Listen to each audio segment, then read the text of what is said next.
Your death will come on an ordinary day, in the middle of unfinished plans, and the world will continue without you. So live a little. Take it in, not as a motivational quote you screenshot and forget about by tomorrow. Actually read it. Your death will come on an ordinary day, and in the middle of that ordinary day, there will be things you meant to do, books you meant to finish, languages you meant to learn, but now you won't have that chance anymore, and the world will continue without you. So live a little.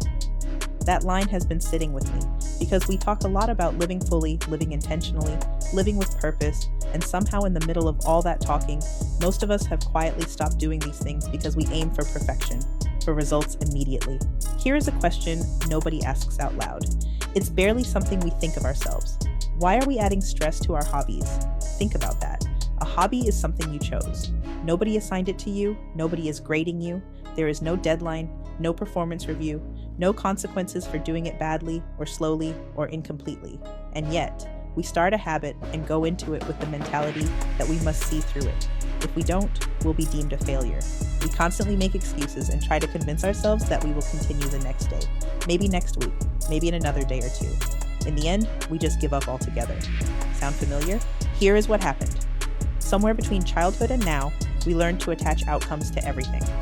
Hobbies stopped being things we did for the pleasure of doing them and became things we had to do correctly, completely, productively, in a way that could be measured and tracked. We stopped asking, did I enjoy that? And started asking, did I improve? We stopped asking, did I try something? And started asking, did I finish it? And slowly, quietly, the things we loved became things we were failing at. Perfectionism did not announce itself, it never does.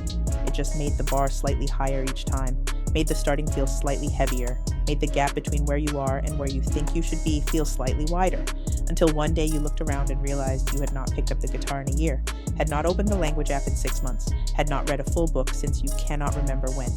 Because the feeling of trying to see yourself through became something that you feel like you have to avoid, refusing confrontation. So let me ask you something. Take reading as an example. Who said you have to finish the book? Who decided that reading 40 pages and putting it down counts as failure? Who made that rule? Because I have read 40 pages of a book, put it down, and carried one sentence from those 40 pages with me for the rest of my life. Was that a waste?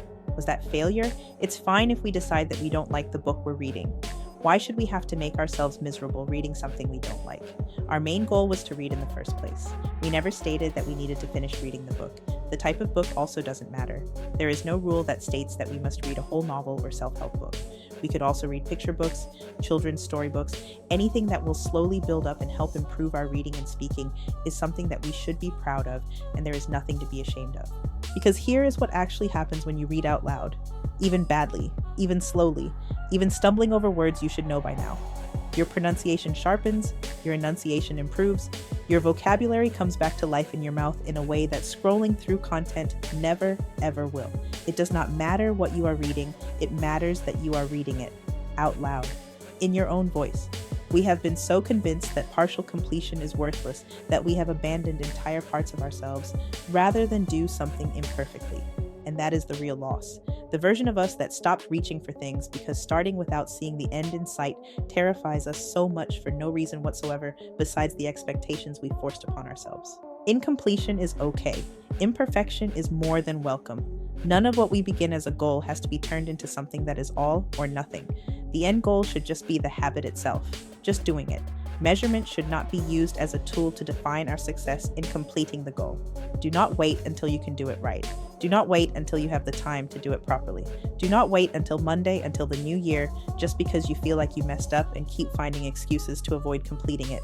You are here, right now, on an ordinary day that is not your last.